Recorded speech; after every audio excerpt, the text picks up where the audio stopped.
So today my topic is software and basic technology. So start करते हैं. So पहले हमें हमसे पूछा गया है कि व्हाट इज सॉफ्टवेयर. सॉफ्टवेयर है क्या? तो सॉफ्टवेयर जो है वो एक सेट है इंस्ट्रक्शन का जो हमें बताता है, जो हमें कंप्यूटर को बताता है कि उसको क्या करना है. ठीक है.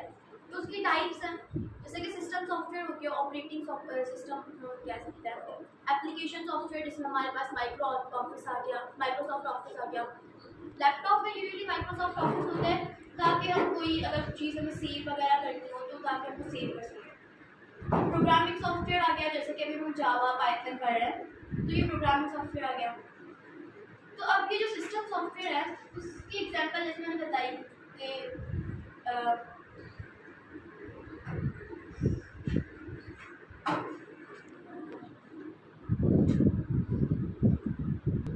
सिस्टम सॉफ्टवेयर जैसे कि मैंने एग्जांपल बताई कि ऑपरेटिंग सिस्टम होता है, जैसे कि विंडोज़ हो गई, मैक ओएस हो गया. और एप्लीकेशन सॉफ्टवेयर, तो एप्लीकेशन सॉफ्टवेयर की हमारे पास एग्जांपल होगी माइक्रोसॉफ्ट ऑफिस और गूगल क्रोम.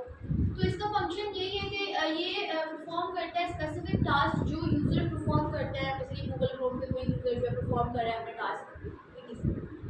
उसके बाद है प्रोग्रामिंग सॉफ्टवेयर जैसे कि जावा हो गई, पाइथन हो गई और जावा स्क्रिप्ट ETC. ठीक है. ये इसका फंक्शन ये है कि ये हम इसको इसलिए यूज़ करते हैं ताकि हम कोई न्यू ऐप बना सके या कोई न्यू वेबसाइट क्रिएट कर सकें, इसलिए हम ये यूज़ करते हैं.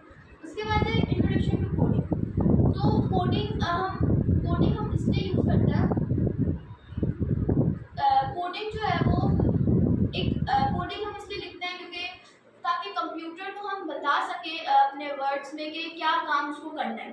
ठीक है. उसकी इम्पोर्टेंस ये है कि प्रॉब्लम सॉल्विंग करता है, हमें क्रिएटिविटी सिखाता है, करियर अपॉर्चुनिटीज़ ठीक है मिलती हैं, बहुत सारी मिलती हैं इसमें.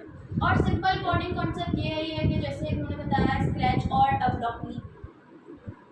उसके बाद कोडिंग क्यों इम्पॉर्टेंट है? कोडिंग इसलिए इम्पॉर्टेंट है बिकॉज वो हमारी क्रिटिकल थिंकिंग को डेवलप करता है, वो हमें डिजिटल लिटरेसी को इन्हेंस करता है. और अगर हमने ये कोडिंग सीख ली तो हम आगे वाले जनरेशन को हम ये पढ़ा सकते हैं, समझा सकते हैं, तो टीच कर सकते हैं. उसके बाद द वर्ल्ड ऑफ एप्स. तो एप्स जो है वो एक सॉफ्टवेयर एप्लीकेशन है जो मोबाइल डिवाइसेस में यूज़ होती है. तो पॉपुलर लर्निंग एप्स आप लोगों ने सुने होंगे कि डिओलोगो है जो इंग्लिश जिससे हम सीख सकते हैं और भी ज़्यादा लैंग्वेजेस सीख सकते हैं. खान अकेडमी हो गई, नेशनल जियोग्राफिक किड्स हो गया. उसके बाद है मोबाइल ऐप्स. तो देखो अगर अब कोई मोबाइल ऐप यूज़ कर रहे हैं तो हमें उसकी सेफ्टी भी रखनी चाहिए. तो उसकी टिप्स ये है कि हमें अपनी जो मोबाइल ऐप है उसकी रेटिंग चेक करनी चाहिए. उसकी अगर हम कोई ऐप सेव कर रहे हैं तो उसकी रिव्यूज़ हमें जो है वो पहले पढ़नी चाहिए. और अगर कोई बच्चा है जो मोबाइल यूज़ कर रहा है, उसने कोई ऐप सेव किया है, तो पेरेंट्स को ये चाहिए कि उसमें वो ना पेरेंटल कंट्रोल्स जो है वो लगाए ताकि आगे कोई मसला वगैरह ना. उसके बाद है internet safety and digital responsibilities. तो इसकी इम्पोर्टेंस यही है कि हमें अपनी पर्सनल इन्फो को जो है वो प्रोटेक्ट करना चाहिए, अपने पास रखनी चाहिए. और हमें ऑनलाइन स्कैम से अवॉइड करना चाहिए. और हमें जो है प्रैक्टिस करनी चाहिए डिजिटल एटिकेट्स की. जैसे कि अगर हम किसी से ऑनलाइन बात कर रहे हैं तो हमें अदब से बात करनी चाहिए, किसी से रूडली बात नहीं करनी चाहिए. और इसकी टिप्स यही है कि हमें जो है वो स्ट्रॉन्ग पासवर्ड यूज़ करना चाहिए, सबके साथ काइंड रहना चाहिए ऑनलाइन और वेरीफाई.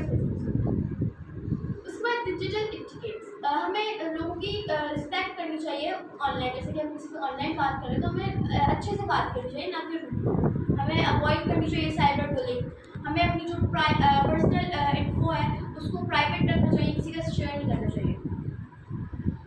उसके बाद कंक्लूजन यही है कि ये जो सॉफ्टवेयर कोडिंग है ये इस जनरेशन में बहुत ही इम्पॉर्टेंट है हमारे लिए. हम सबको ये सीखनी चाहिए और हमें सबको सेफ रहना चाहिए ऑनलाइन. और हमें अपनी जो डिजिटल रिस्पॉन्सिबिलिटीज़ है उनको मेंटेन करनी चाहिए. Thank you. बहुत अच्छा. Please clapping for her.